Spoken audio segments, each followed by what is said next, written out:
Buaya umumnya menghuni habitat perairan tawar seperti sungai, danau, reptil, dan mamalia. Morfologi fisik dari buaya memperlihatkan dengan jelas cara hidup pemangsa akuatik. Tubuhnya yang streamline memungkinkannya untuk berenang cepat. Oleh sebab itu, otot-otot di sekitar rahangnya berkembang sedemikian baik sehingga dapat mengatup dengan amat kuat. Sebagai hewan berdarah dingin, predator ini dapat bertahan cukup lama tanpa makanan dan jarang benar-benar perlu bergerak untuk memburu mangsanya. Dan beberapa dari jenisnya teramati pernah menyerang dan membunuh hiu putih.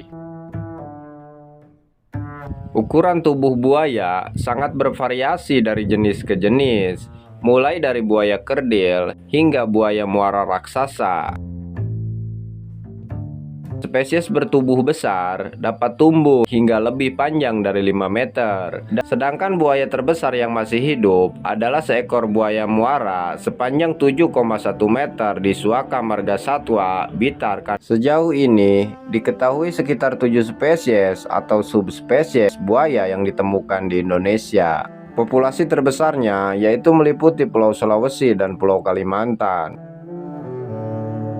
Mengingat banyak populasinya yang terus menurun dan menuju kepunahan, banyak jenis buaya di berbagai negara yang dimasukkan ke dalam status dilindungi dari alam untuk kemudian ditetaskan dan dibebaskan di penangkaran. Terima kasih untuk yang sudah menonton dari awal sampai akhir. Semoga tayangan tadi bisa memberi dan menambah edukasi. Sampai bertemu di video saya berikutnya, dan saatnya saya mengucapkan